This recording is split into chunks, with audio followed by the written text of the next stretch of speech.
Well, how else are you going to draw an angel, Kyle? Come on.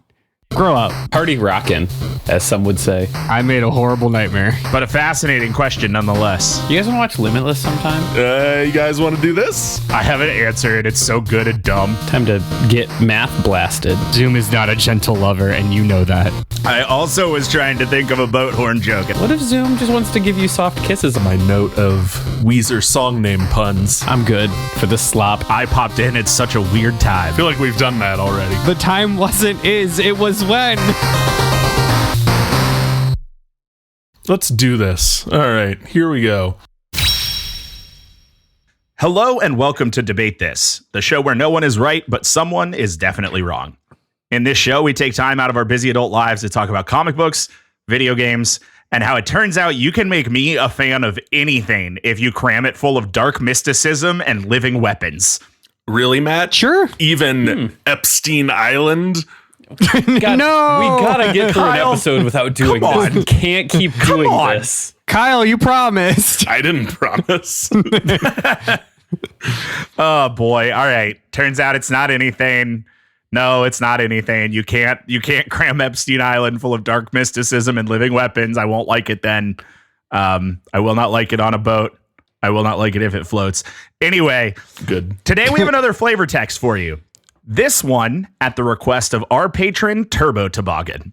If you've never listened to one of these episodes before, flavor texts are kind of like audiobook reports about a single subject or topic commissioned by a listener. If you vibe with this kind of content, you can commission your own flavor text right now at patreon.com/debatethiscast. We'll talk about whatever you want us to. Want to make Andrew tell us how lore accurate the Nier Automata X Overwatch collab is going to be? You can do that.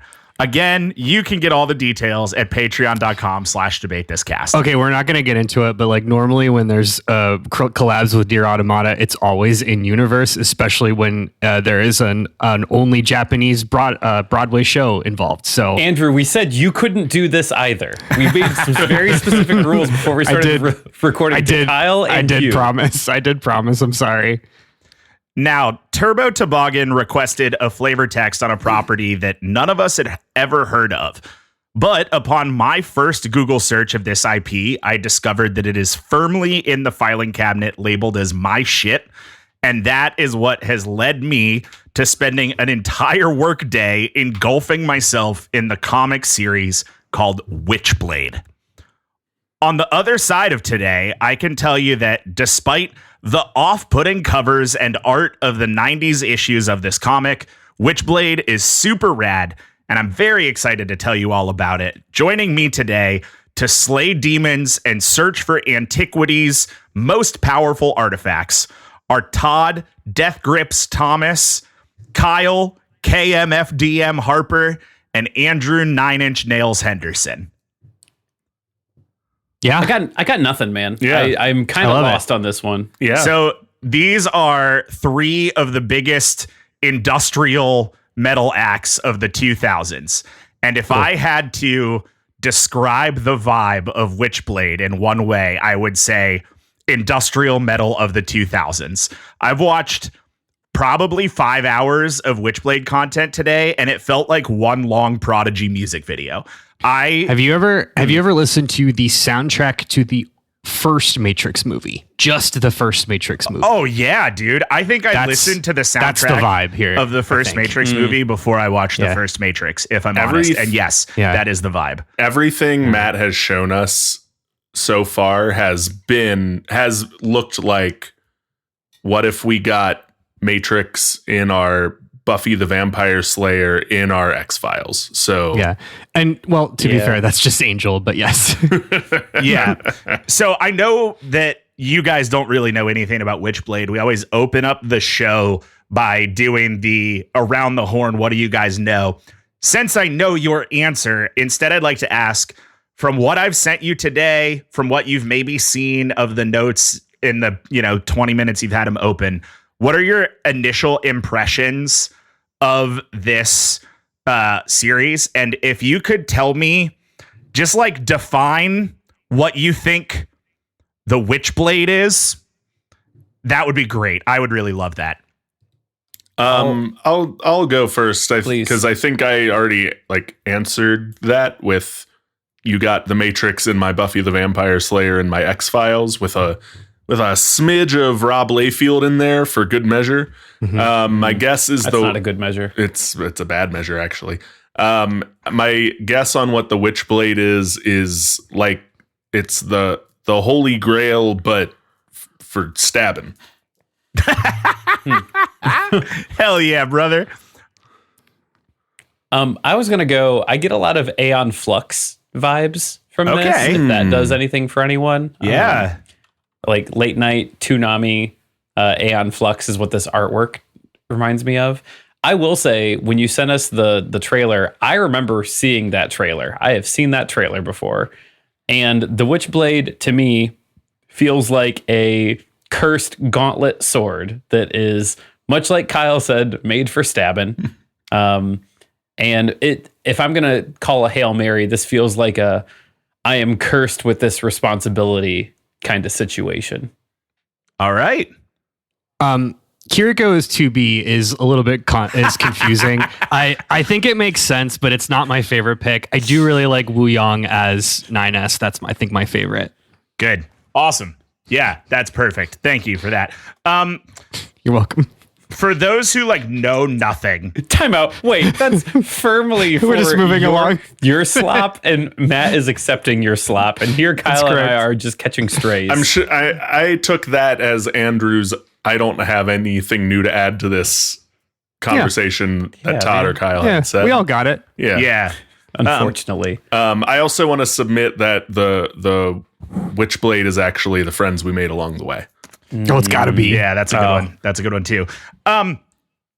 So Witchblade is, if you have never heard of it, if you have no idea, I think a pretty good cultural touchstone for the vibe is the movie Heavy Metal, or just the sentence "she boobled boobily." There's a lot of boobling boobily here in Witchblade in the early years, and that is largely because of the publishing house that brought Witchblade to life. And I think to really understand and appreciate what Witchblade, the comic series, is, you first need to understand why, how, and by whomst it was written. So I want to talk about Image Comics. Listeners, if this is your first flavor text, you may be unaware, but if you have listened before, there is an Imgur link for this episode. It might be a while before I bring up a picture. I think I've got one at the very beginning and then not another one for a little while. But we are going to talk about the history of Image Comics, and then we're going to talk about the publication history of Witchblade. We'll take a break and we'll go through the story of the original Witchblade comic arc, approximately 20 years worth of it, and we'll talk about some of the other adaptations and call it a day. So, Image Comics. Cool. If we're going to talk about Witchblade, we need to talk about the house that unleashed it upon the world. The year was 1992. Nirvana released Nevermind. Michael Keaton suited up as Batman for the second time, and 3 comic artists got pissed off at Marvel. Those were the three. Only 3? Those were the 3 things that happened in 1992. Yep, that was it. Correct. Image Comics features a true rogues gallery of some of the biggest and most controversial names in comics in the early 90s. Those first 3 founding members were X-Men artist Jim Lee, X-Force artist Rob Liefeld, and hell yeah, and Spider-Man friend of the pod, artist Rob Liefeld. No, you didn't have to say that. And Spider-Man that artist shot from space. Todd McFarlane. Shit. Yeah. Yeah. Okay. All 3 broke modern sales records with their work for Marvel, and all 3 felt that they weren't fairly compensated. Is Todd Liefeld McFarlane also nearly got sued by Marvel in 1991 after announcing that he would be publishing a title called The Executioners under Image Comics.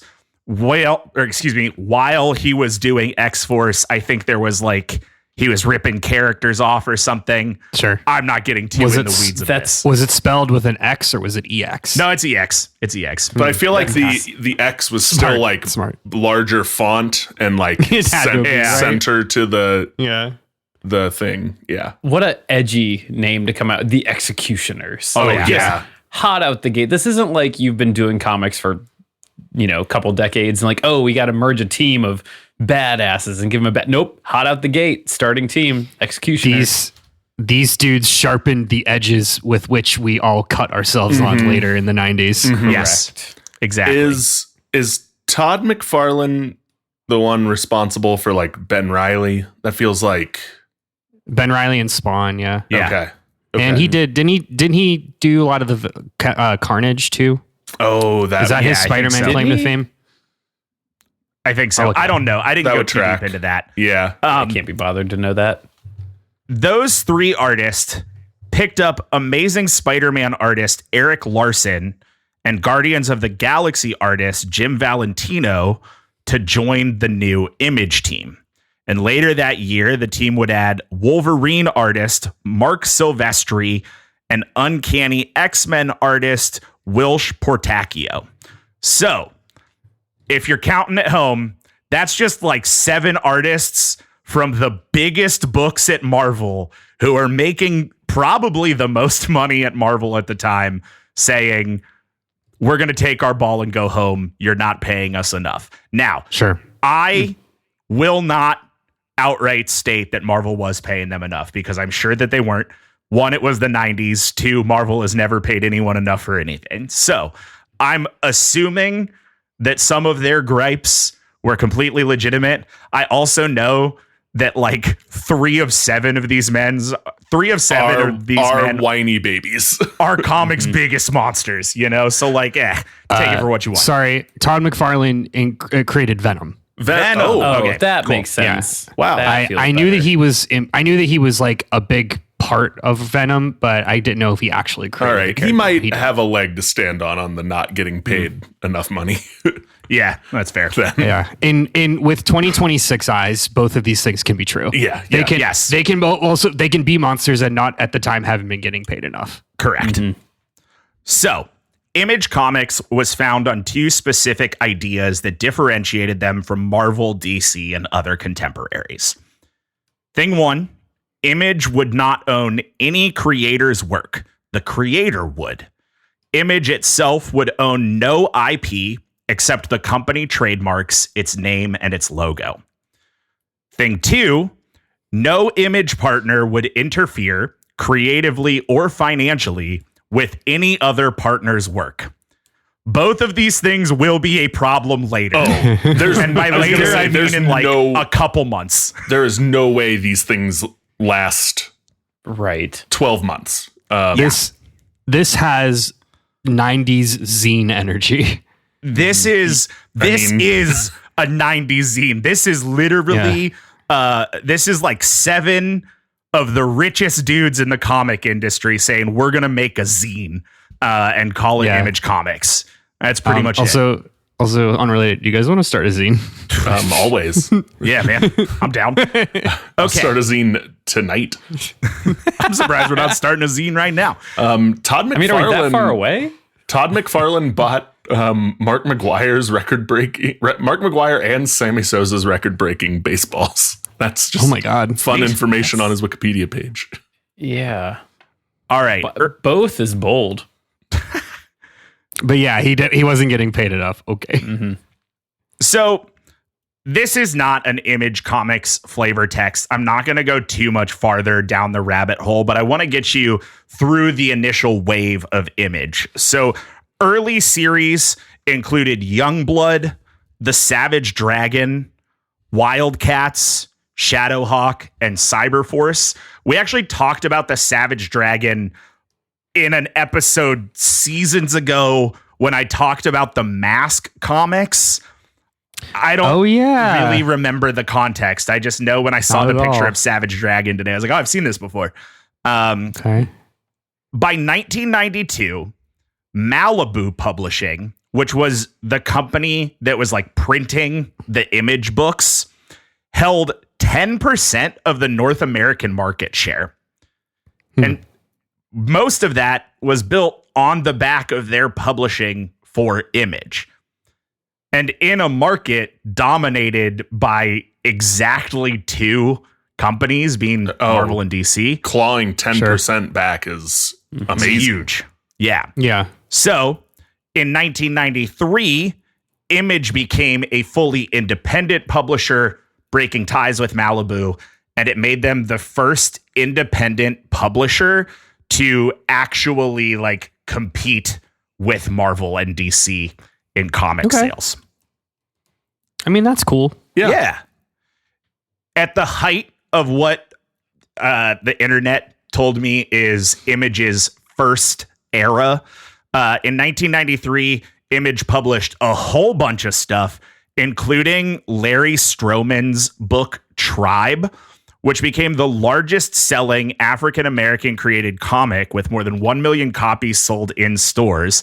And as far as I could tell in my research today, still holds that record, although I don't 100% know if that's true.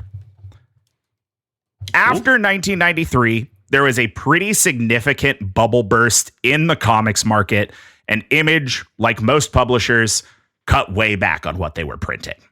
And that's where I'm going to stop with the background of Image Comics for today. Most people, I think, in modern days know Image as the people who did the Walking Dead comics. And that feels like their most recent big cultural touchstone.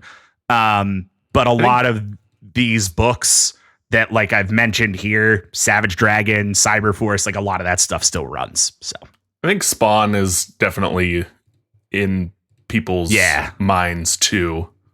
Oh yeah, the or at the very least, like the tendrils of Spawn can be seen in a lot of things. Yeah, absolutely. The tendrils of Spawn is a phrase that shouldn't be Googled. And also, Spawn was just in a Mortal Kombat game, I think. I don't remember. I feel like Spawn has been in a ton of fighting games. Yeah, he always sticks around. Probably whenever Todd McFarlane wants to buy a new baseball, he sells off the IP to Spawn somewhere. Yeah. Well, and that's kind of the thing with Image Comics, right? Is like, because all of the IP remains the creators, they can license it however they want. Which, you know, has its ups and downs. Yeah. I just found an image of the first issue of Tribe, and this cover art is baller. It's really cool. Sick as hell. That's hard. Yeah. Man. Okay. So now that I've talked about Image, I need to talk about Top Cow. One more time, because you don't believe what you heard. It's Top Cow. TOPCOW. Yeah. Top Cow. Okay. It sounds like the punchline, like Up Dog. It does. Yeah, a little bit. It really does. Did you guys bring me Top Cow? What's Top Cow? A publisher. All right, so remember how Image didn't want to own any IP? Well, that opened up the opportunity for all of their writers to create their own imprints to oversee their IP. Mark Silvestri is one of the original 7 founders. He was one of the last ones to kind of come into the group, and he is the one who launches Top Cow. A little bit about him. He started with DC, but he found success in the Marvel ecosystem, penciling for books all across the X-Men universe. He was one of those original 7 Image founders, and his first title was Cyberforce, which was one of the first Image series to really gain traction. It's such a generic title. Oh, the most is. generic. Yeah. Yeah. The most generic that was so much less generic in 1995, you know? Yeah. Yeah, cyber was new then. Yeah. That was not generic. It's cutting edge. After the success of the first volume, Silvestri wrote another Cyberforce volume, but this time under the banner of Top Cow Productions. I keep wanting to call it Top Crow. It's not Top Crow. It's never been Top Crow. Cow. It's Top Cow. Top Cow Productions. According to him, Silvestri came up with the name while he was drunk, and he almost changed it to Ballistic Studios. But when he sobered up, he liked the Top Cow logo so much, he decided to stick with it. And that is image number 1 in our Imgur gallery. A surprisingly smaller image than I expected, but that's the Top Cow logo. It's a globe. It's A fine. globe with 4 legs. I'm Or into it. those are udders. Yeah, those are udders. I wanted are them to be udders. legs, but they're udders. Yeah, And they're I- udders. I guess. I mean, Like sure. the world map is like the spots of the cow, which is also Yeah. the udder. There's It's- no head or tail or legs. It's fine. It's just a lightning bolt. It's udders. Yeah, Yeah. Then. but he really liked it. So Top Cow, It was, All right. It was Sure, the man. 90s. it was the 90s, and everybody Yeah. was doing imprints like this. Back when we did the Ghost Rider flavor text, we talked a lot about the Marvel Knights imprint, which Oh, yeah, ran that's right. most of the Ghost Rider, like not Ghost Rider, the Midnight Suns. Holy shit! Yeah.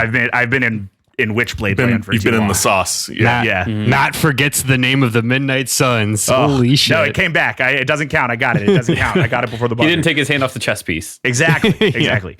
Everybody was doing imprints like this. So I'm going to talk a lot about Top Cow and how Top Cow produced all this. But Top Cow is an imprint of Image Comics. So this is still under the Image umbrella. So Top Cow would represent some of the lines, but not everything that Image Comics publishes. Correct. Is that how that works? Yes. Okay. Yeah. So like typically with imprints, with like Marvel and Marvel Knights, you create an imprint to publish books that are of Yeah. a particular vibe or genre. Like all the dark mysticism stuff went to Marvel Knights. At Image, because everything is creator owned, everybody's just kind of making imprints all the time. And it's just kind of like, that's that guy's imprint and that's that guy's imprint. So Top Cow is Mark Silvestri's imprint. It's kind of how Disney bought Miramax to put out like Yeah. R-rated films, basically. Yeah. Yeah. It's like the Criterion Collection. It's like the Criterion Collection. Okay. So the next move for Top Cow was to capitalize on the success of Cyberforce. And this led to a spin-off called Codename Strike Force. No, it wasn't. Yeah, it was. That's not real. It super is.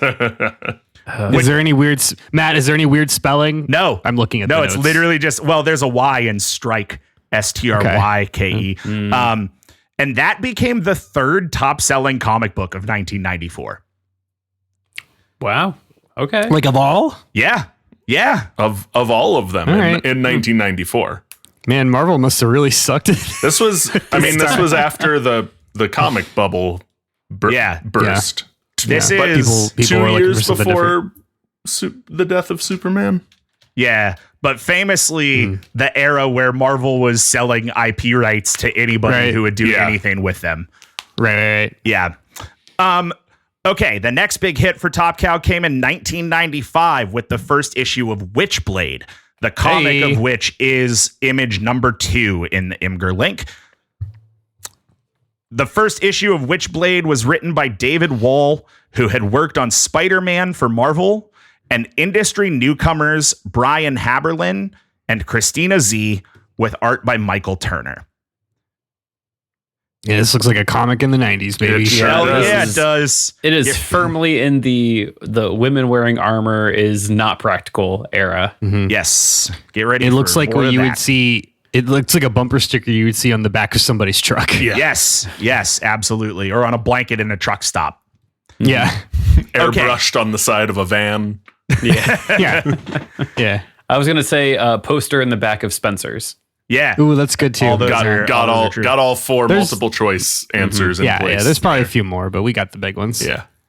In 1996, Top Cow published The Darkness, which is image number 3, a Witchblade spinoff written by Garth Ennis, who was like the guy at Marvel Knights, with art by David Finch.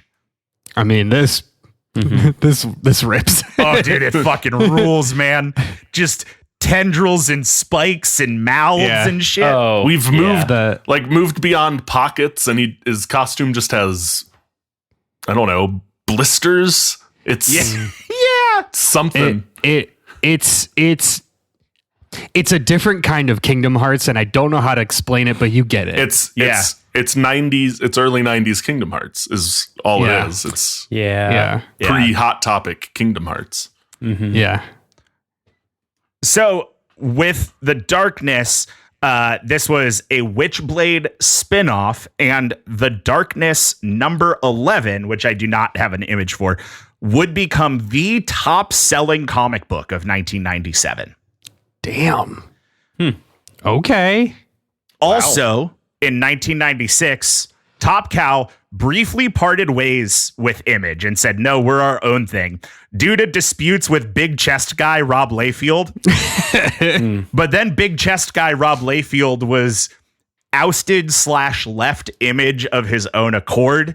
And all of the people who had left Image because of Rob Liefeld came back to Image, including Top Cow. Incredible how if you make a company that's a spinoff of just toxic villains, how it doesn't just immediately implode. Yeah. Right? Thing we brushed over, Garth Ennis is the boys guy. He's the guy who made the boys. He is the boys guy. Oh, Yeah, That's why that name sounded vaguely familiar to you. Okay. Yeah. We also talked about Garth Ennis a lot in the Ghost Rider flavor text, but that's mostly for me. Yeah. A few more bullet points on Top Cow. They also had the top selling comic book of 1998 with a book called Fathom. They're just finding nouns. Yeah. Just edgy as hell names. Just unused trademarks all over the place. Clearly it worked. J. Michael Straczynski, who created the TV show Babylon 5, brought his comics Rising Star and Midnight Nation to Top Cow in 1999 and 2000 respectively. I mean, that's some high 1999 cachet. Yeah. This also like gives context and makes the band that Amory War. Coheed and Cambria. Gives context to why Coheed and Cambria were like, yeah, let's sell a comic because man. There was gold in them mines. There was gold in them mines. I mean, clearly the market was interested in something new. Mm-hmm. Yeah. Mm-hmm. Yeah. And my last bullet point, Top Cow also locked up the top selling book of 1999 with Tomb Raider, an adaptation and follow-up of the 1996 game. It would be really funny if it had nothing to do with the game. And just like a completely separate thing. They didn't trademark the name to the comic. It's ours now. It's ours now. Okay. So you know about Top Cow. You know about Image. Let's talk about the series we're here to talk about today, which is Witchblade. Before I get into the story of Witchblade at all, I want to walk you through the publishing history and just sort of the history of the IP, because there's some really interesting bullet points along the way. So, the first appearance of the Witchblade character was in a crossover one-shot called Cyberblade / She: The Battle for Independence. And that is image number 4 on our Imgur link. She spelled SHI. Cyblade She. Yeah. So I stand by my Aeon Flux judgment. Todd. Yeah. Oh yeah. Todd, definitely. It looks like that investment's paying off, Todd. What's that? It looks like the original illustration of April in the TMNT comics. A little bit. Yeah. Yep. I see it. So She, again spelled SHI, was the creator-owned series of a guy named William Tucci and was one of many successful mid-90s comics that featured a strong female protagonist. Any relation to Stanley? Not that I know of. Not that it did not appear as such. Here is my first caveat bullet point. I read a lot today about, quote, strong female protagonist comic books in the 90s, unquote. Sure.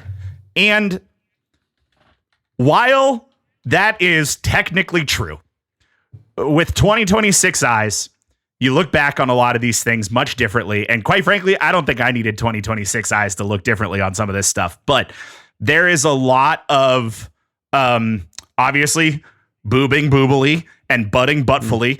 There's a lot of like just really gratuitous, hypersexualization, and she is often referred to as sort of like the blueprint of like, female-led comics of the mid-90s. And the main character doesn't wear pants ever, like just no pants ever. And it's, I think we've talked about, gender in comics. I think it's one of those things where like it both can be true. Like with 2026 eyes, yeah, it's a little, but it's also like it was a woman being written by a white man, a white middle-aged man. Yep. Yeah. But like, it's also, I think you can look at this and say like, well, it was either this or nothing. Right. Yep. Yeah. Exactly. That's it exactly. So, the success of the Psyblade She crossover event inspired the folks at Top Cow to run with their own idea for a female protagonist-led series, Witchblade. Top Cow president Matt Hawkins later described Witchblade and the Darkness as the flagship series of the imprint, a statement which is still true today. In the year 2000, so it started publishing, Witchblade started publishing in 1995. In the year 2000, Witchblade got a made-for-TV movie for TNT, which led to 2 seasons of a TV show, and we will talk about all that later. Oh, yeah. In 2005, it was announced at Comic-Con that a Witchblade anime was in development. We will also talk about that later. Okay. In 2006, Top Cow made a business agreement with Marvel to publish a couple crossover books, which included Witchblade / Punisher, which gave us this radical Ghost Rider cameo. Image number 5 is Ghost Rider in a Witchblade comic. I was really excited when I found this. Incredible. Yeah, it's pretty cool. So this is Witchblade, or excuse me, this is Ghost Rider fighting the Darkness. Well, the Darkness is protecting Witchblade, which is cool. Cool. Yeah. It's pretty sick. The original Witchblade comic ran consecutively from 1995 through 2015. In 2012, Top Cow did what every publishing company must eventually do and rebooted their universe. As part of this reboot... 2012 was a big year for rebooting comics. 2012 was a big year for rebooting. Yeah. As part of this reboot, both Witchblade and The Darkness were relaunched with new creative teams.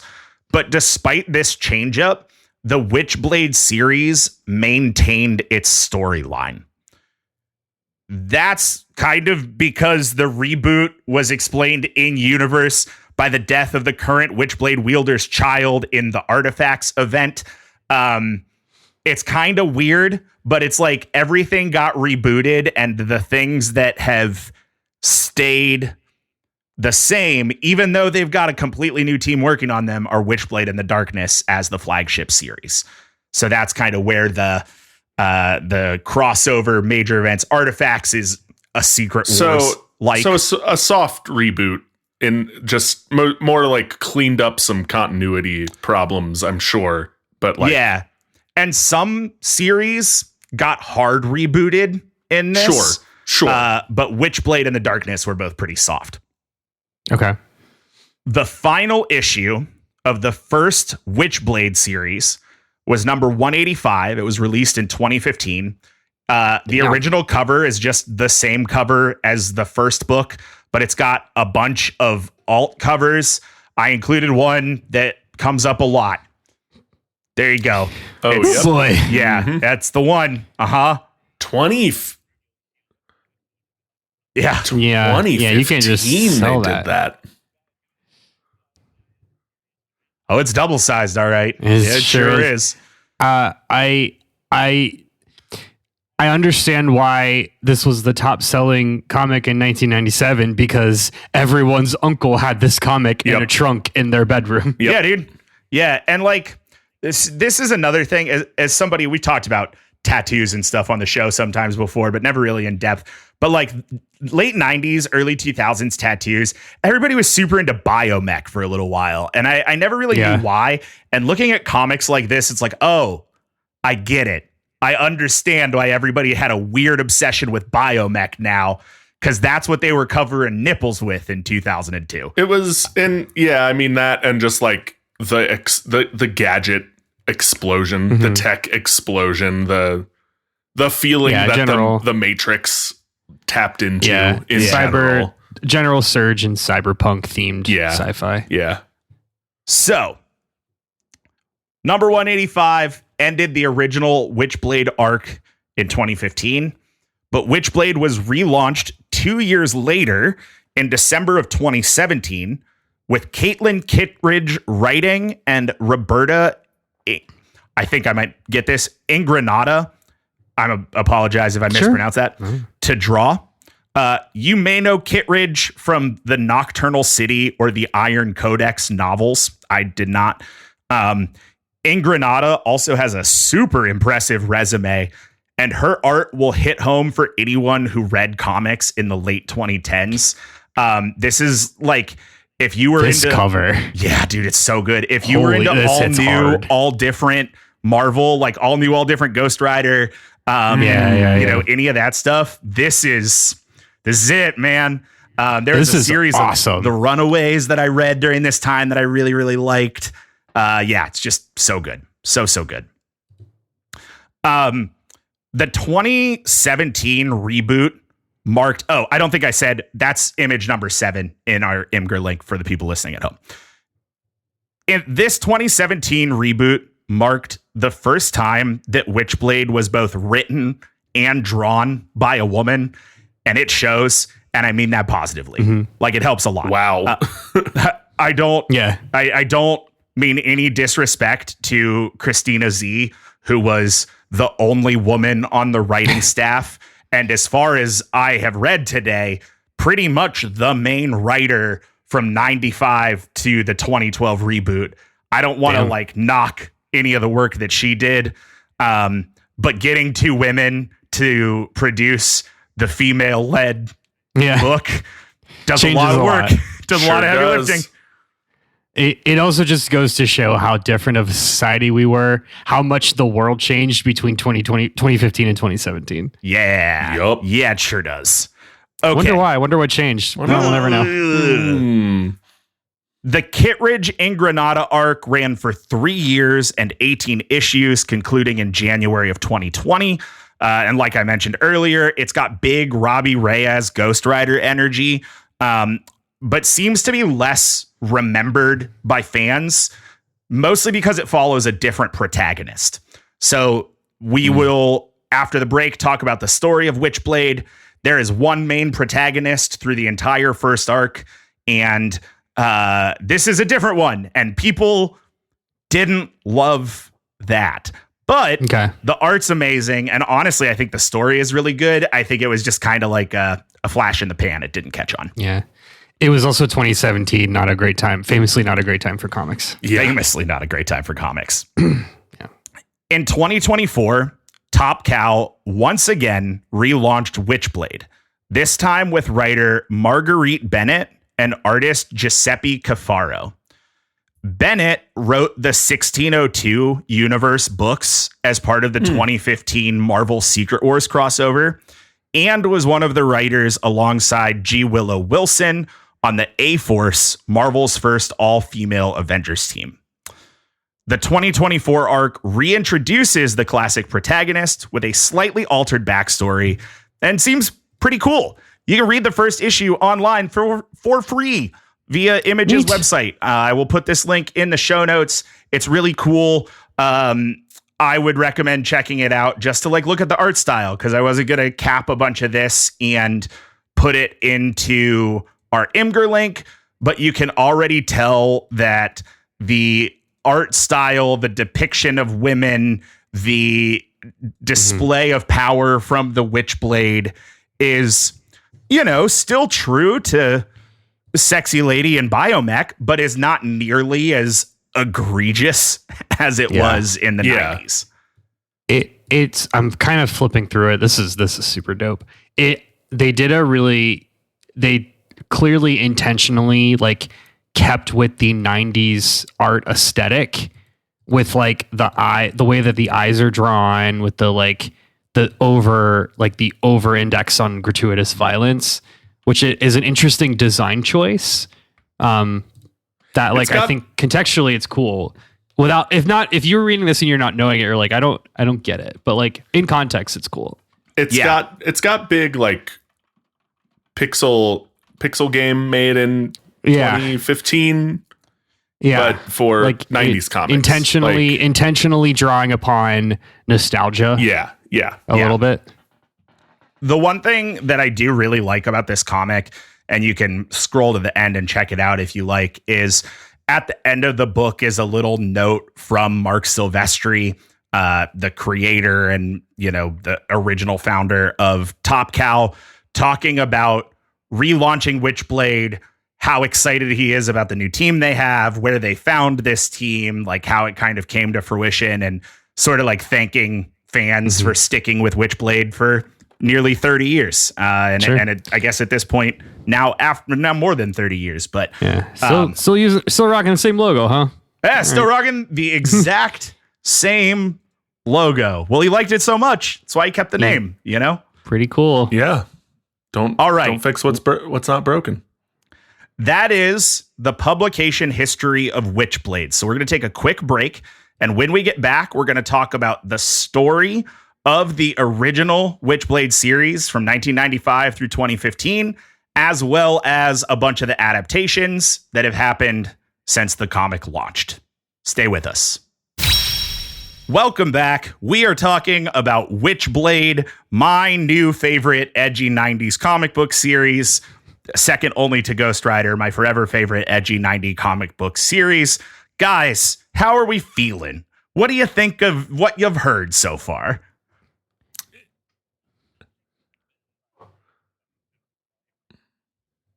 Yep. Yeah. Yeah. I think. Yeah. Although it kind of has the story of the Ghostbusters reboot, where like that's the one that nobody liked. Yeah.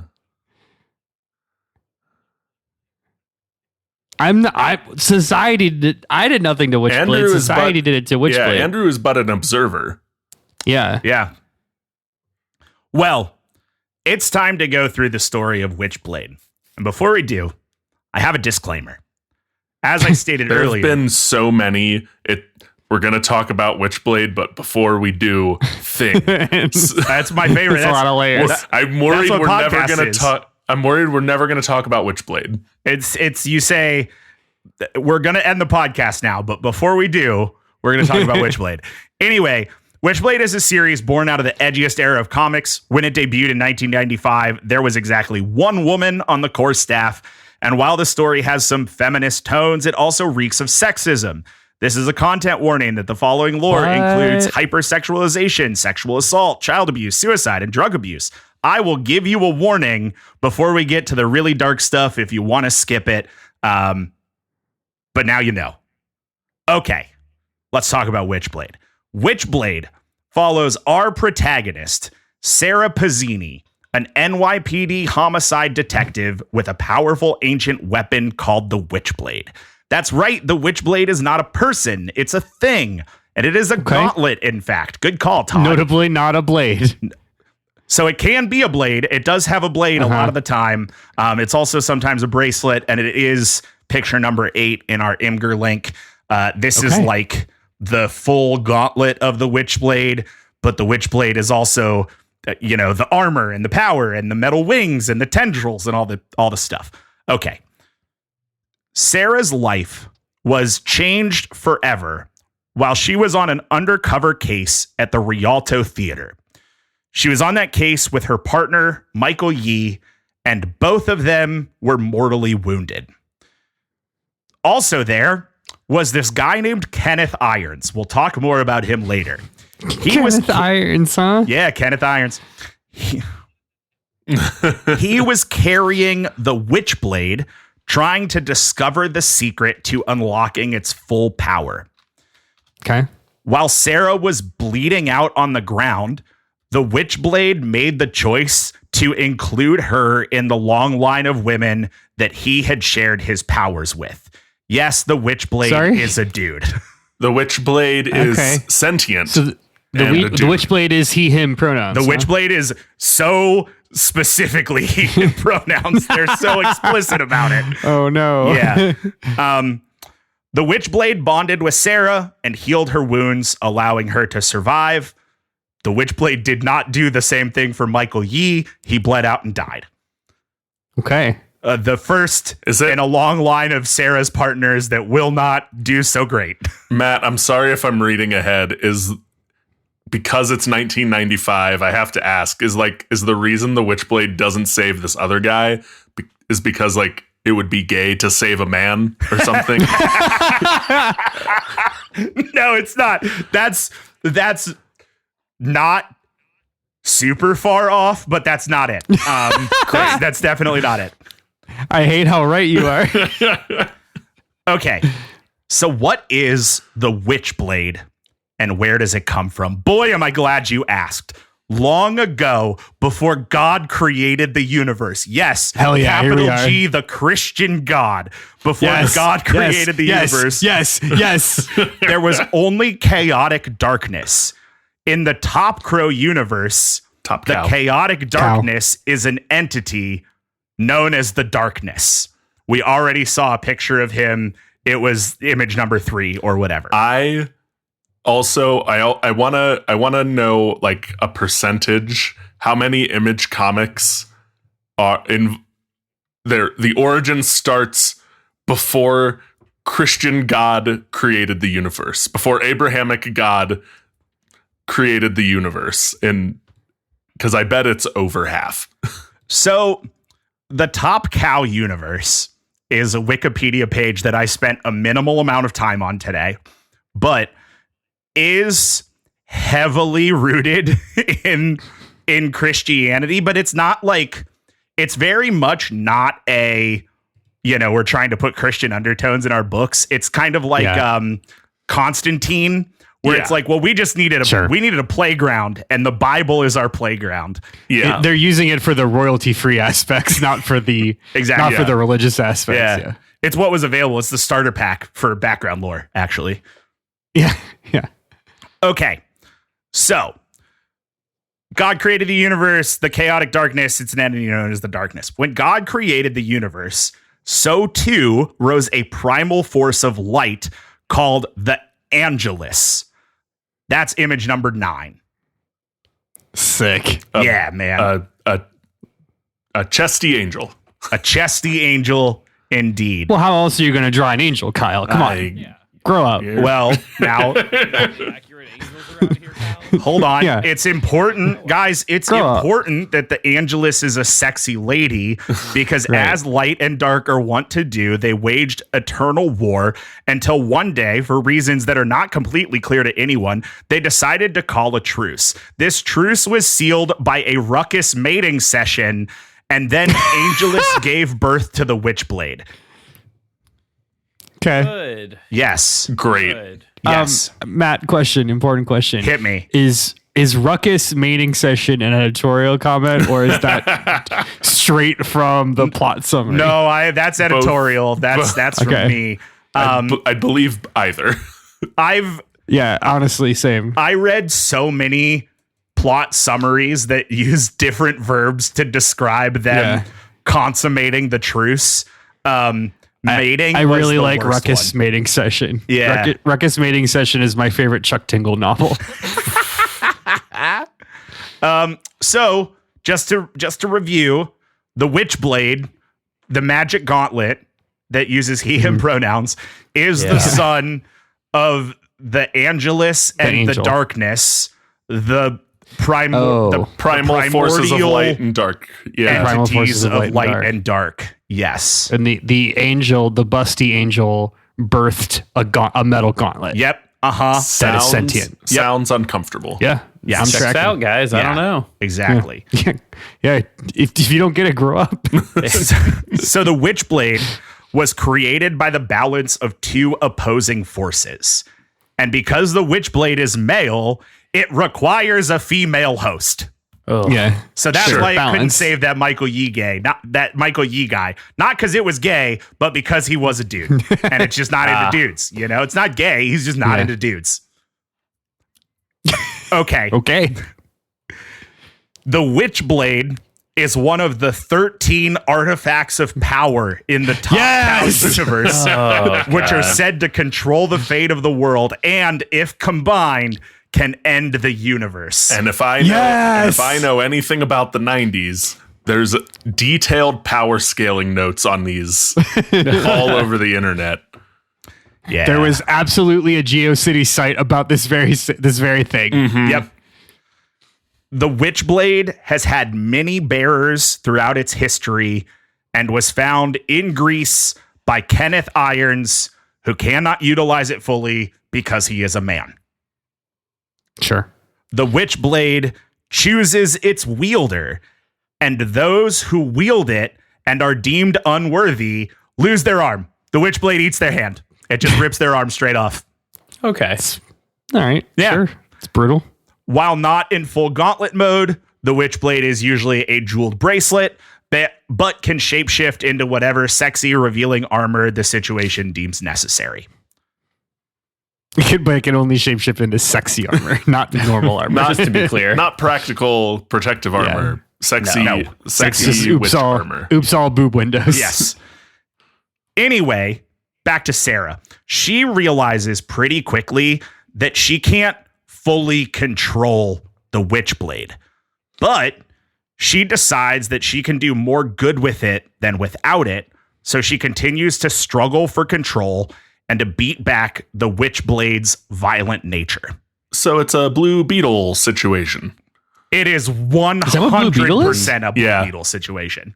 Yes. Oh, is Blue Beetle sentient? Yes. The suit is, except it's space and not angel primordial forces of light and dark.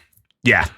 Yep. It's very much Blue Beetle. The first issue of the 2024 arc is like a shot for shot of whichever Venom movie starts with Venom infecting different people through the airport to like get across borders or whatever. I don't know. Right. There's only 3 stories. Okay. So the Witchblade's doing the Blue Beetle thing. Sarah's keeping up. In the first few issues, we also meet schmarmy rich guy who I've mentioned a couple times, Kenneth Irons, and his weird bodyguard, Ian Nottingham. They are image number 10. Kenneth on the left, Ian on the right. Oh. They have big they look like Phoenix Wright Yeah. and Miles Edgeworth. Yep. It's Phoenix Wright and then one of the bad guys from Kingdom Hearts. Yeah. Yeah. Yeah. I feel like Kenneth Irons is trying to strangle this man while he has a katana to his neck. Feels not like a good trade. If he wouldn't have that sword at his neck, they would be kissing. The Yes. line, Yeah. and the sword at his neck doesn't quite make sense. No, it sure Perspective doesn't. sense. No, But- it's a really complicated image. I love the like romantic fall autumnal Yeah. leaves. This is what you would see on like a goth girl's backpack. Yes. A lot of Okay. a MySpace banner. Yes. Yeah. Yeah. So Irons is the first main antagonist of the series, but he doesn't like come off as evil right out the gate from the jump. He advises Sarah and tells her what he knows about the Witchblade, which is basically that he found it in Greece and that it had been wielded in ancient Egypt, in Alexander the Great's army, and also by Joan of Arc. Great. Dope. Joan of Arc all right. used Yeah, the Joan of Arc. Witchblade. Joan of Arc had the Witchblade for like a while. I would love to see the whiteboard of like creating like famous historical women figures who could have used the Witchblade. Joan of Arc? Joan of Arc. It's And then like a bunch of just like red yarn to nothing else. Meeting over. yeah. Yeah. Let's get Yeah. lunch. There was Yeah, we did it, guys. There was definitely a meeting in an Image Comics room in 1995 that was like, okay, guys, name a woman. For one, Real quick, for everyone, right away. for $1, name a woman. Yeah, name a woman. It can't be your wife or your mom. Go. Yeah. Okay. Nottingham is way less important, but ends up in a great deal of disagreement with his boss because Nottingham develops feelings for Sarah. Also, he was the guy that killed Michael Yee in issue 1, and he has some like nondescript powers, not like big magic powers. He's just kind of tanky. He hits really hard. He can, survive He's a lot. comic. He's a comic guy. He does. Yeah, he's comic goon. He has to punch. He's a comic guy. He has to punch hard enough that like you fly into the wall and maybe crack the brick a little bit. Yeah. I would say in my review of the plot, or in my summary of the plot, I don't and am not going to talk enough about Ian Nottingham because he is a character throughout the whole books that has a really interesting relationship with Sarah, but most of the time it's just like B plot and filler, and so I cut it out. So like I'm sure somebody's a big fan of Ian Nottingham, but it's not me. So sorry you're not getting more about him today. Get in the comments, nodding heads. Oh, also, fun fact, Kenneth Irons, he is actually a Templar Knight of the Third Crusade. And sure he once is. dragged Hell yeah. from the Sure Holy he is. Grail, Yes, which granted him immortality. So Okay. he's actually over 800 years old, and he sacrificed his hand and his wife trying to control the Witchblade.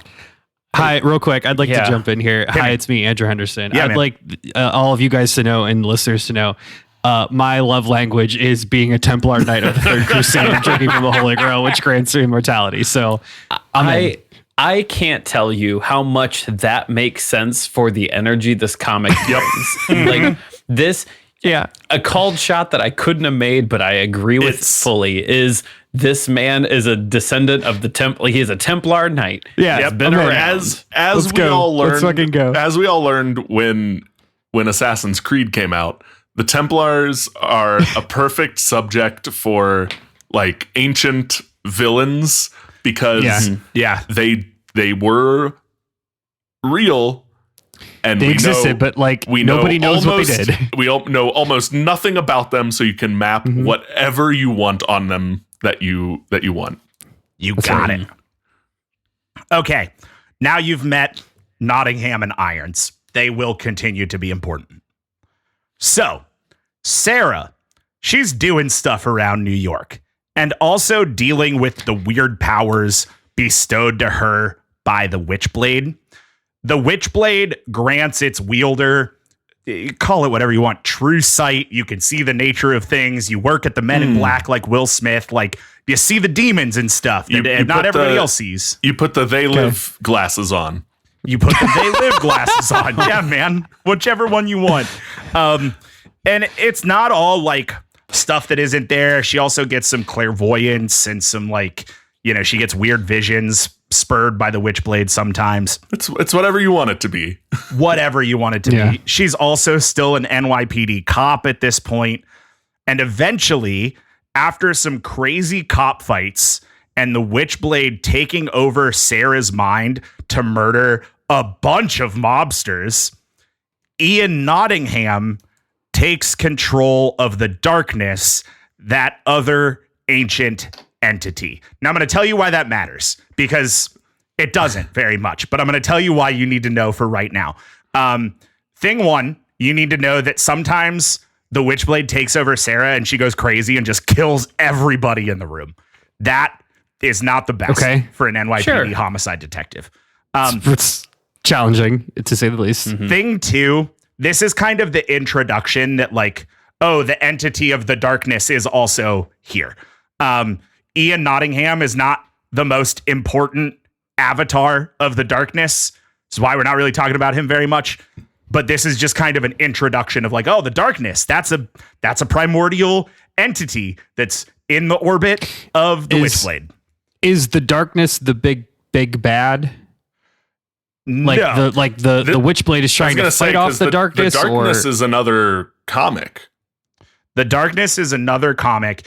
Andrew, put a pin in that and we'll get back to it. The darkness sounds. My guess is the darkness is like a punisher to this or few other series, like maybe more heroic characters, and the darkness is more of an anti-hero. That's my guess, but that's not totally inaccurate either. Right now, there's not a clearly defined antagonist.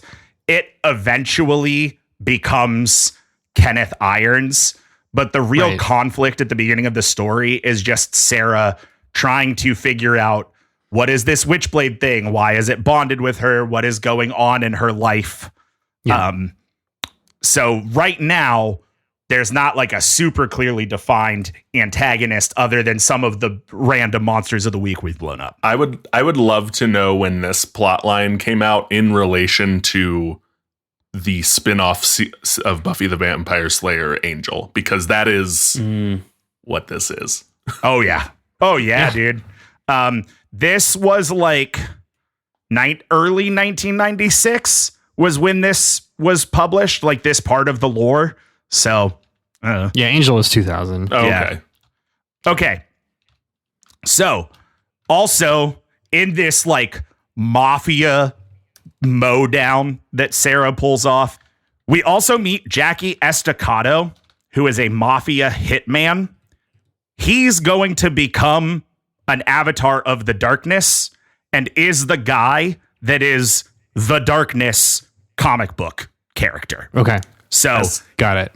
Estacado roughly translates to like is fallen, which is that fucking rips, dude. I kind of love that. Okay. So Jackie Estacado, the two mafia hitman, he's going to become an avatar of the darkness and will be much more important later, but just like right now, he's just a mafia hit guy. Around the 45th issue of the series, so out of 185, we're around 45. This guy named Jake McCartney is mortally shot. I know it says McCarthy in the notes. It's McCartney. Jake is Sarah's best friend and her cop partner. He has been her cop partner since the last partner was mortally shot. So she is now 2 for 2 on mortally shot partners. It's like Spider-Man and girlfriends. Yeah, man. Yeah. Mm-hmm. In his dying breaths, Jake professes his love to Sarah, but she does not match those feelings, which is tough when your best friend is dying in your arms. The Witchblade gives... Well, at least he's dying. Yeah, right? He's not won't be a problem for much longer. Yeah. You don't think she could have just been like, yeah, me too? Oh, I've always felt that way. And then he passes and she's like, whew. Oh, dodged a bullet on that one. He didn't, but she did. Okay, so the Witchblade gives Sarah the choice to sacrifice an innocent man to tie up an ongoing murder plot. She does this, and that saves Jake's life. I'll be honest, I don't 100% know like how, but now he's just kind of in a coma. Like he's alive, but he's in a coma. The Witchblade will save a man if the woman wielder asks him to. Not so much that. It's more like it's a this or that. It's the Witchblade saying like, I have the power to save him, but you need to do this for me first. She had to proverbially throw Black Widow over the edge. Yeah, you got it. Okay.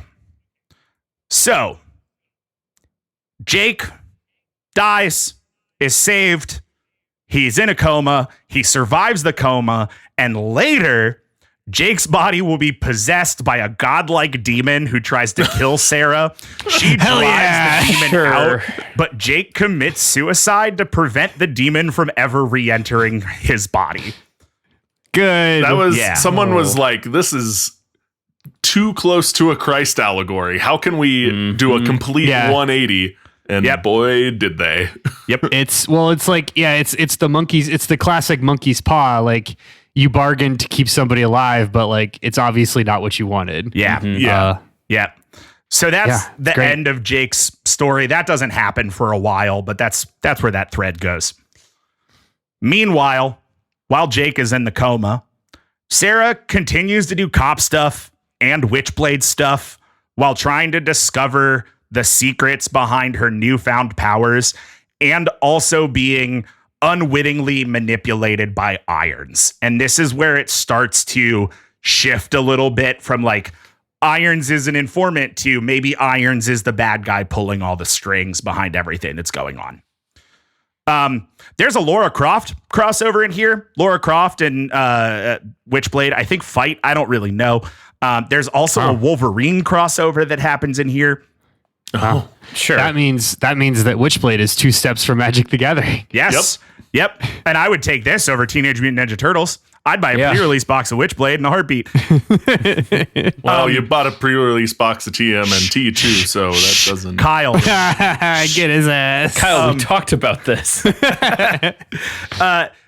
Also, at one point, Witchblade fights both the alien from Aliens and the Predator from Predators. But not together. But not together. It wasn't No. Alien v Predator v Witchblade. It was not. AVP, Whoever wins, she loses. Yeah. Good Lord. We also meet the Magdalena, who is descended from Mary Magdalene and Jesus Christ.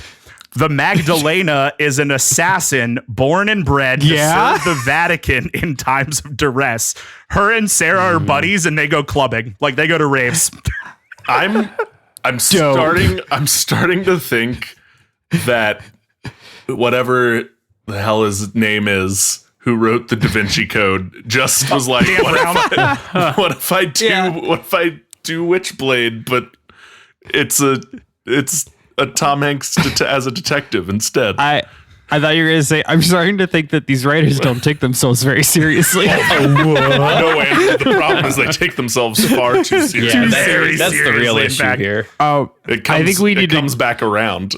I do think we need to save a little space for the Magdalena. Magdalena is We don't special. have to. An assassin born to serve the Vatican is just an insane sequence. A solid Snake-esque Black Ops agent for the Vatican. Well, she's the Vatican's Winter Soldier. That's like what she is. Which is crazy. I found such little information about the Magdalena today. She's mentioned a lot, and there's just not a lot about her. But they do go clubbing. That is explicitly stated and drawn. Hell yeah, dude. Great. Yeah. They go do rave drugs. Sarah, our protagonist, the Witchblade, just perpetually in some sort of love triangle. There's Jake, who likes Sarah, but previously dated her sister, and she's not into him, and also he's kind of in a coma right now. There's Patrick Gleason, who we haven't even talked about yet. That's Sarah's detective partner and will eventually become boyfriend. Next partner? What? Her next detective, her next police partner? Yep. Uh-huh. Okay. After Jack is in a coma, she gets Patrick Gleason. Starts his partner, will become boyfriend, and Gleason's going to stick it out through a lot, man. Like, Gleason's putting in a lot of work. And then there's Ian Nottingham, who's kind of just a head case and a bit of a stalker. And so we have Sephiroth at home. Yeah, there's always... It's a strong female lead, and what do strong female leads do but drink and take out their emotions in the bedroom. So you get it. Okay. I'm imagining Ian Nottingham doing whatever the kid from Clarissa Explains It All, who appears in at a ladder in her window all the time. Oh yeah. Is that what Ian Nottingham does? He shows up in her window and Is he Sam? He's Sam. He's Sam from Clarissa Explains It All. Okay. If Todd hasn't interjected the Sam noise in here, I'm rioting. No, I don't have that ready. I'm honestly caught off guard. Like, did you know that name was Sam? Yeah, it was just off the. I was getting ready to Google it, and then I was like, "God damn!" No, that was right up here. Okay, as Sarah continues to investigate the Witchblade lore, we meet this guy named the Curator. The Curator is a sage-like side character who owns an antique shop and tends to give exposition about MacGuffins. That's kind of what he does. Matt, Yeah. Is the curator Asian? Is the curator an Asian stereotype? I don't think same so. question. I don't know. I didn't. Okay. Hold on. I don't think so, though. I don't know is better than a quick yes. Yeah. It sure is. Hold. No. Well, nope. On these. Hell yeah. All day. How long is his Fu Manchu? It's pretty long, Yeah. Kyle. It's pretty long. Did this man sell Sarah a gremlin or not? You Hold have on. to tell us. There it is. Damn it. No. I didn't even know. I didn't look. Yeah. No, but we knew. Well, That's We why I knew. didn't include a picture of him. Damn. Okay. So anyway, yeah. Yikes. He knows a lot and will go on to be the primary antagonist after Irons is dealt with.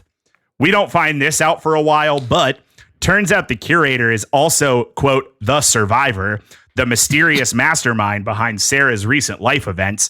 He's the sole survivor of the previous universe in which he was What? the Codex, which is their word for anchor being, who failed and is trying to collect all 13 artifacts to revive his old universe. He dies by spontaneously exploding after saying all hope is lost. And then he just... Yes. Classic. Good. Yeah. He also gives us the real lore TM about the Witchblade, which is all the stuff I told you up above about the darkness, the Angelus, so on and so forth. Okay. In issue number 100, Sarah reveals to Gleason that she believes she is pregnant, which doesn't Good. make sense because she hasn't had sex in over a year. An editor's note, Dang. I do not know if her and Gleason are dating at this point. I could not figure it out. Does she make the connection that it doesn't make sense, or are you editorializing here? She makes the connection. Okay. That's like in the book. She says, I think I might be pregnant and I haven't had sex in over a year. That is 100% a we gotta do something big for sweeps week. Yeah. We'll make it make sense in issue 101. They can't have Britney Spears guest stars. This is the next Yeah. best thing. This happens right after Jake uninstalls himself for anti-possession purposes.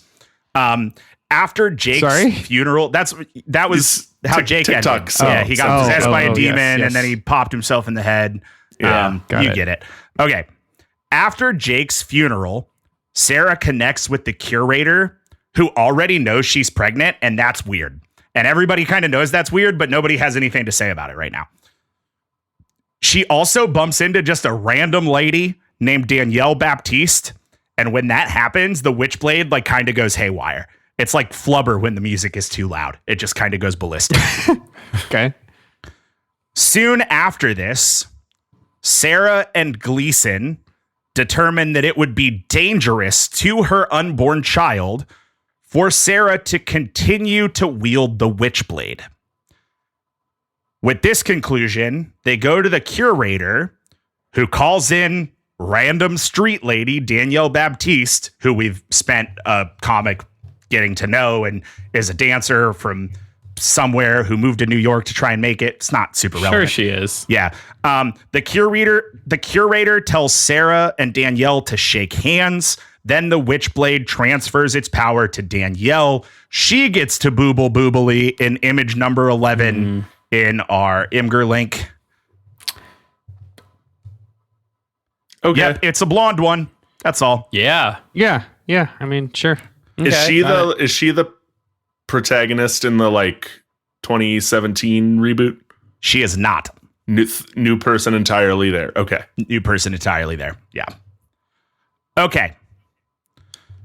So what's the story with this baby? Here's the icky stuff. Here's What's the that content baby warning. do? What'd that baby do? If you're going to be bummed out by any of the things I listed above, again, sexual assault, child abuse, drug abuse, skip like 5 minutes ahead. When you hear me talking about the darkness, no, that's not a good example. When you hear me talking about Magdalena again, you're safe. If you hear Magdalena, you're good to go. Okay, that's your warning. So a while ago, Sarah was in a coma after visiting her church. There was some Witchblade demon stuff, yada, yada. You get it. She was in a Witchblade-induced coma recovering. Okay. Remember that mafia guy, Jackie Escatato? Well, Yes. Yeah. we've actually been following Jackie Escatato through his spin-off comic series, The Darkness. Jackie is an avatar to the darkness and has an exceptionally tragic backstory. He is also an course. anti-hero TM, the likes of Spawn, Venom, Deadpool, you name it. They made him too cool, so they couldn't make him straight evil. You got it. Yep. Okay. He's the orphaned son of a mobster and a prostitute.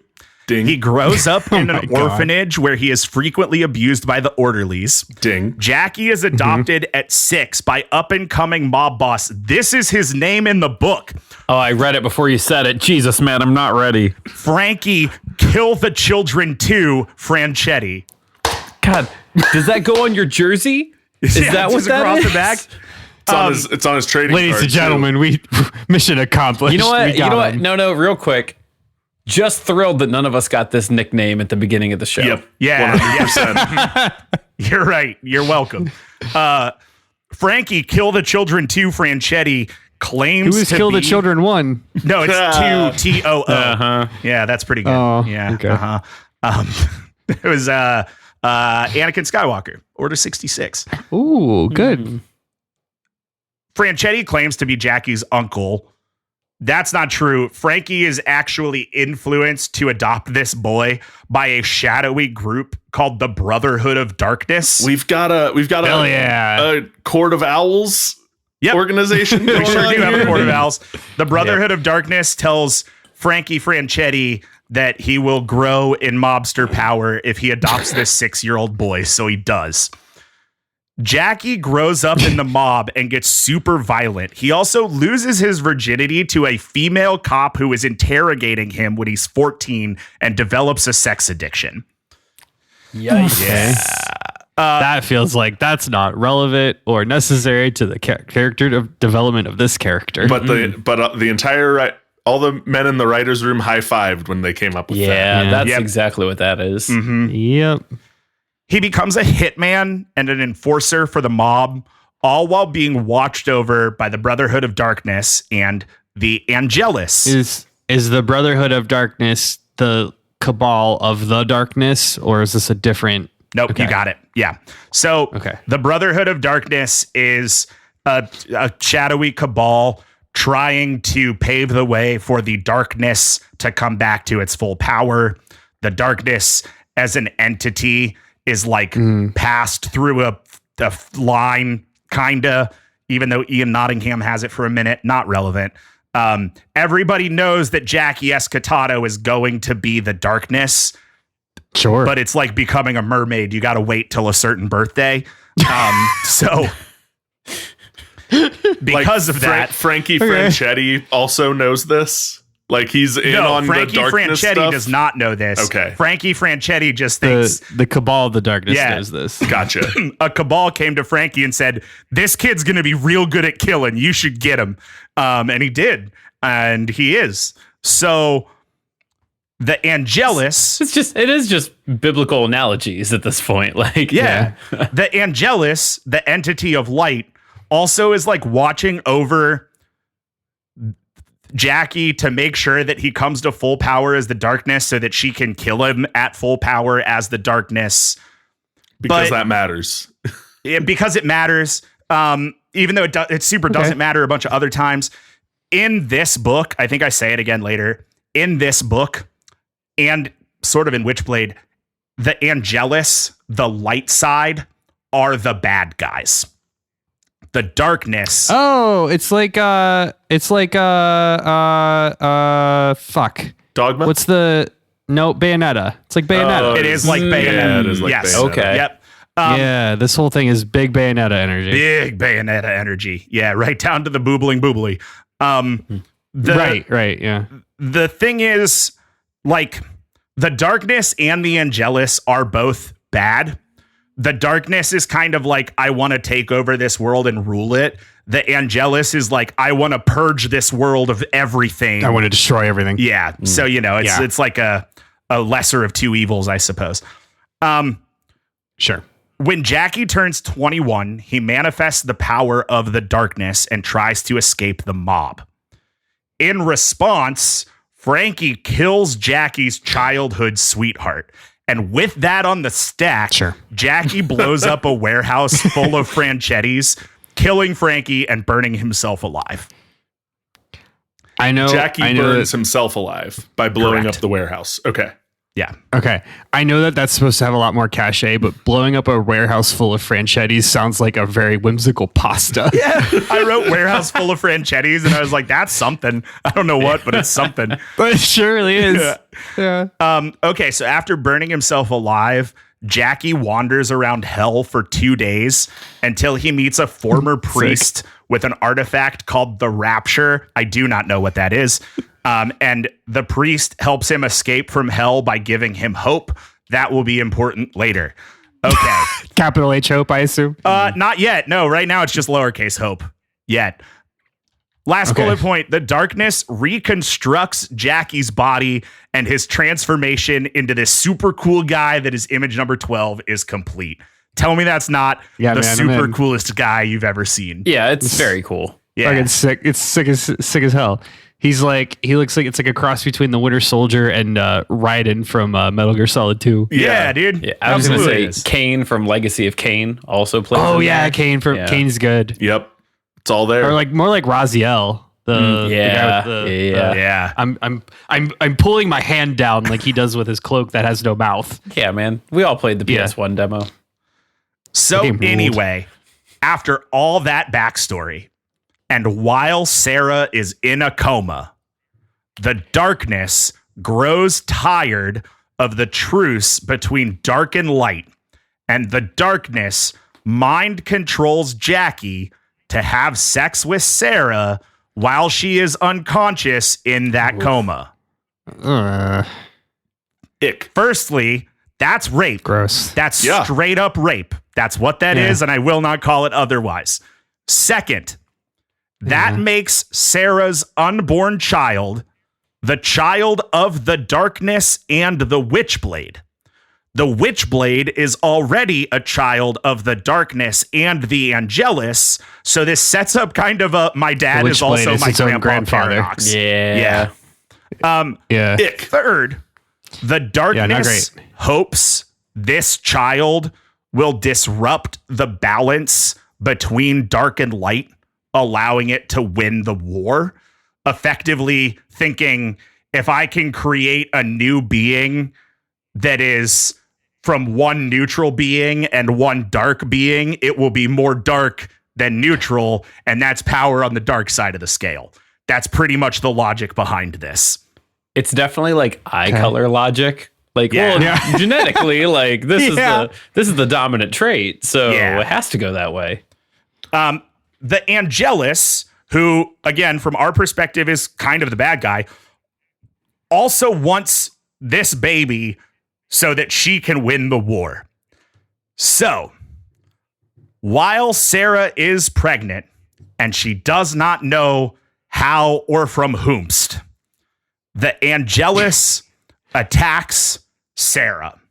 But like right before this attack, somebody shows up to Jackie and is like, yo, dog, do you know you got a baby over there that's about to pop out that lady? And he's like, what you mean?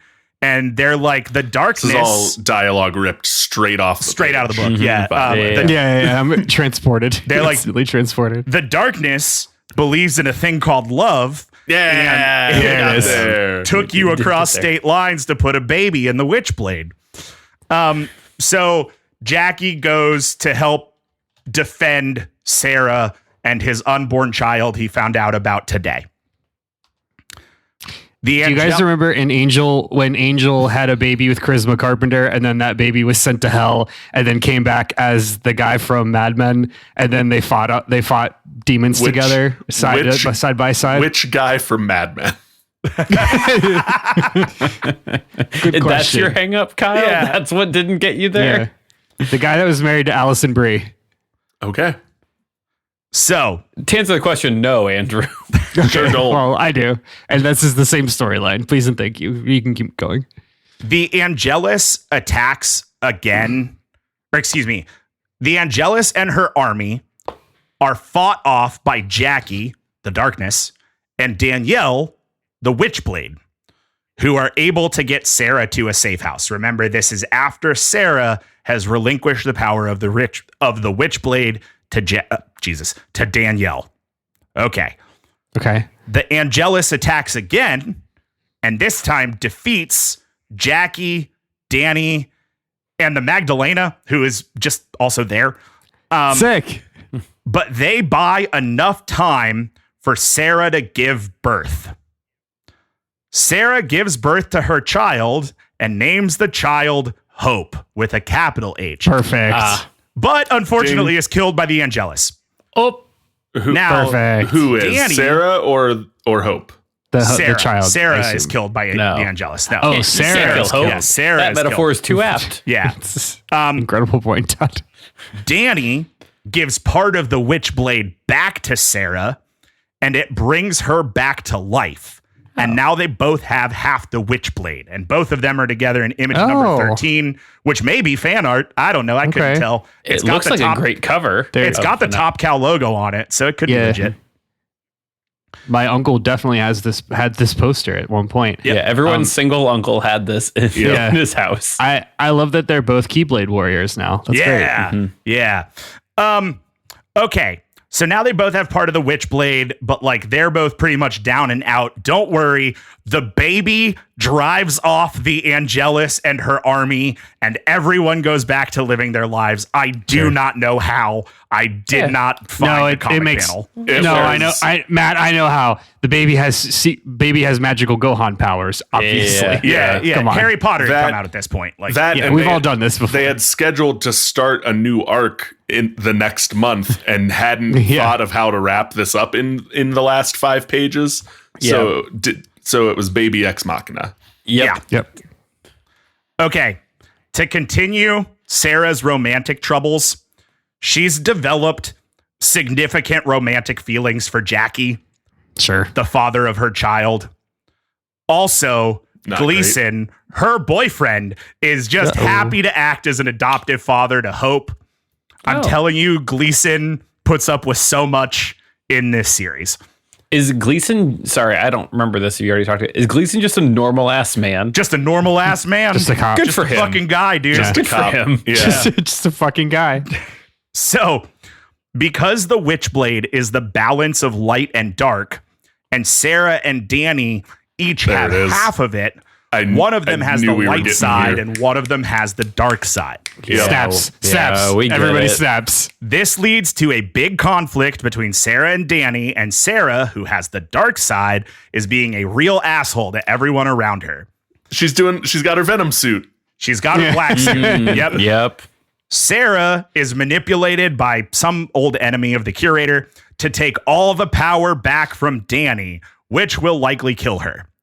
However, Danielle's life is saved when she's chosen as the next host of the Angelus, and Sarah gets the full power of the Witchblade back. Yeah. That's bad though, right? Yeah. To be honest, that was like a bullet point kind of at the end of the summary, and I was like, okay. Feels like a big And- deal. One of the things that I did learn Okay. is that like, so the Witchblade, the Darkness, and the Angelus are all sentient things, but the Witchblade and the Darkness, whatever mortal they inhabit, still maintains like some level of control. The Angelus is like a full takeover. The person still is there, and that person still has their memories, but the Angelus is in full control. That's all the information I know. I do not know why else that matters. Yeah. Got it. Okay. That is where I am going to leave the 2015 arc as to not spoil the very end. But I've literally covered the first like 150 Witchblade comics and 20-ish Darkness comics. So the rest is on you. If you want to see how that plays out, if you want to see Danny as the Angelus, you got to go pick up Witchblade 140-ish from, I don't know, 2011, probably. There you go. All right. Go ask your comic book shop dealer. Yeah, man. They're going to put you on a list. Yeah. Let's talk about some Witchblade adaptations. Before we do, Matt, I pulled up the 13 artifacts. I'm glad you of course please. I did. So I'll just like rapid fire. What in order on the wiki, we have the Darkness, the Angelus, and the Witchblade. Okay. This all, Holy honestly, Trinity. so far, all above board. Yeah. The Rapture opens the portal to hell and gives hope to the hopeless. The Blood Sword, a demonic Japanese katana that brings great power to its wielder at the cost of a hunger for carnage. Perfect. The Glacier Stone, an Arctic talisman that transforms its host into a powerful being of destruction. The Ember Stone, same thing but fire. Of course. The Coin of Solomon, a mystical coin that provides incredible cognitive and evolutionary abilities. Oh, it's the Limitless pill from Limitless. Limitless pill. Such as augmented regeneration. So it's the Killer Croc pill. It's the lizard pill. If you cut a baby in half, it'll regenerate. You'll get two babies. You have two babies. You have two babies. The Spear of Destiny, a spear made by the mystical blood of Jesus Christ. Good. Perfect. Pandora's box. Self-explanatory. Sure. That one's okay. Yeah, that one's a bit of a gimme. They were trying to hit a deadline. The Wheel of Shadows, a mystical talisman that grants its host control of time. The Heartstone possesses the ability to augments the supernatural abilities of the host. So it's a power-up stone. I would have put money on that one of these was the Philosopher's Stone. Yeah. And then the last one is just called the 13th. A mysterious 13th artifact, a force of great evil. Yeah. Sure. So, okay, kind of a dud there at the end. Huh? I'd say we were batting like 500 out of that. Yeah. I am really glad that you did that. I also, because I didn't talk about it at all, I really wanted to include some stuff about the 2017 run of the book.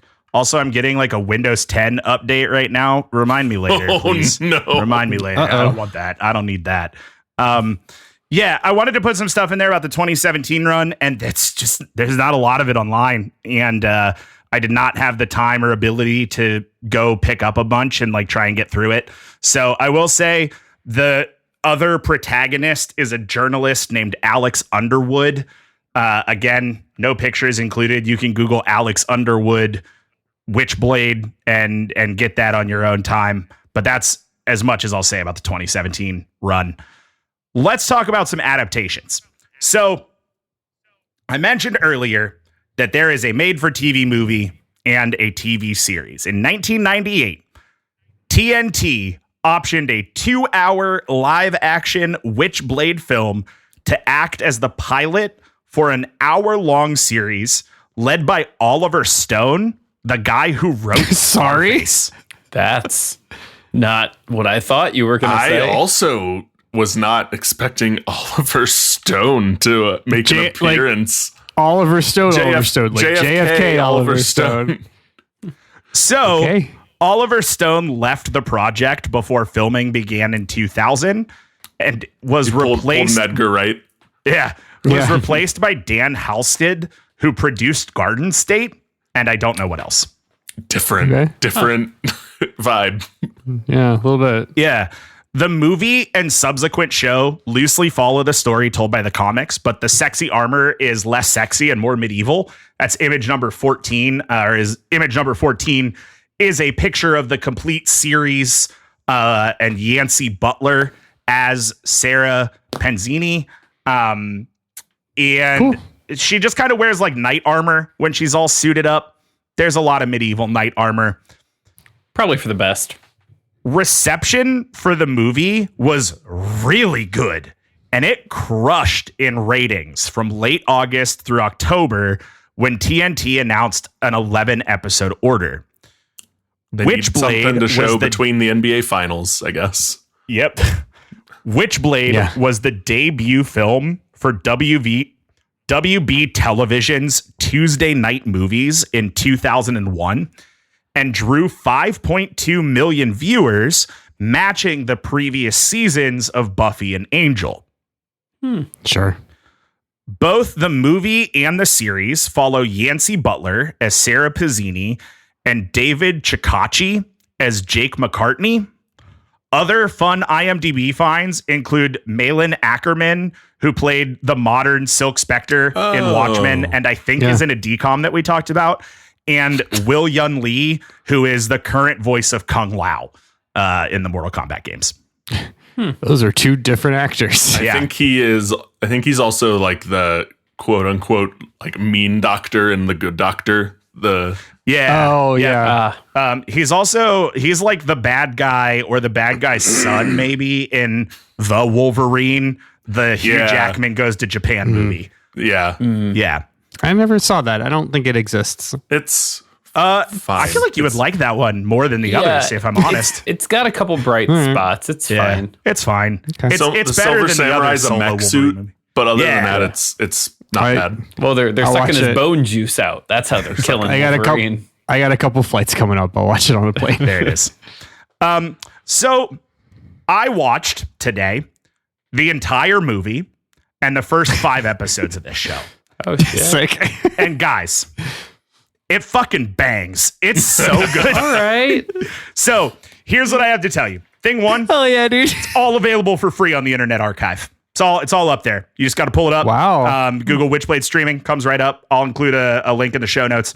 The first episode on Internet Archive is the full movie cut down to 90 minutes because there's no commercials. So when I said in the Discord, like, hey guys, I'm going to embark on this made-for-TV movie from the year 2000 about comic Witchblade, all of which I've shared as boobing boobily pictures, everybody was like, there's no way that's going to age well. And I, too, was like, there's no way that's going to age well. And on the other side of it, I was shocked at how well it aged. Now, what I will say is that, like, it's a made-for-TV movie in the 2000s, and it is chocked full of all of the cinematography of the 2000s, most of which today are considered Matt, you've already sold God us. and man. There's fisheye lenses, there's flash transitions, there's a lot of like blurry slow-mo, but like it was so nostalgic for that era of TV. It like made me feel so good about that era of TV. And the story is well done. It like makes sense. It doesn't feel like just a mishmash of like stuff. And the movie itself basically goes through what like, Evanescence song appears in the soundtrack. we're too early for Evanescence. Yeah, that's Okay. Evanescence first album was 2005, I think. Maybe 2006. This would have been like a not so late. This would have been like a That's so not late. 9 Inch Nails-esque Yeah. band, Yeah. I think. Okay. Okay. Fair. Like 9 Inch Nails is too expensive at this point, but like a couple One of the other couple industrial rungs, metal bands. a that couple Matt rungs mentioned. down the ladder there. You got it. Okay. Please continue. Yeah. It's really good. It picks up with like the first, cop situation where the Witchblade bonds itself to Sarah. And then you kind of get to go through like Sarah crashing out as a cop, but also having this new Witchblade power that she can't understand, trying to track down Irons, who she's trying to book for murdering her best friend. And it's really great. I like it. Yeah. It looks cool. It is old ass 2000s VFX, but not in like a bad CG way, just in a like low budget camera tricks kind of way. And the series picks up immediately after the movie. I think there might be like a 3-week time jump, but whatever. And is kind of a monster of the week, Buffy the Vampire Slayer. Like, I definitely feel like if you like Buffy, you'll like this. It doesn't have the same charisma and hooks that Buffy does. Like, all the things that make Buffy the cultural monolith that it is are missing from this. but Buffy, Doesn't have Charisma Carpenter. It's Buffy missing. It's Buffy missing the Whedon of it all. yes. Yeah. And unfortunately, the show did peter out because of a lot of Yancey Butler's issues with substance abuse. And as far as I know, she's doing much better these days, which is great. She's on the con circuit. We've probably been in the same building as her at least once. But Makes sense. yeah, that kind of killed the show. What I did like is that episode 3 early on takes a real strong stance against homophobia, which in 2002, when this episode came out, felt or feels really different, and just like kind of out there. But there's this whole thing of like Sarah's first partner is gay, and then he's killed because all of Sarah's partners die. And then the new partner, who is Jake, is like being weird about going to this gay bar to collect evidence. And finally, like 20 minutes into the episode, Sarah kind of like shoves him into an office and is like, "You won't do it because you're a homophobe and you're scared, aren't you? What kind of cop are you? What kind of man are you?" And is like very like, Damn. for 2000. okay. I was Love like, it. whoa, hot dang. So yeah, good things to say about the show. I like it. If you're looking for a nostalgic romp, it's 24 episodes. They're all 47 minutes. 2000 was still when Yeah, I'm in. when cable channels were like able to do stuff like Yeah. that. So good for you, TNT. Yeah. Hell yeah. So my last couple of things here, I want to talk about some other Witchblade media. There are some other spin-offs and stuff. So there is an anime. I mentioned earlier that in 2005, it was announced at Comic-Con that a Witchblade anime was in production. The anime that was originally announced fell through, but in 2006, Japanese animation studio Gonzo produced a 24-episode anime, the cover of which is picture 15.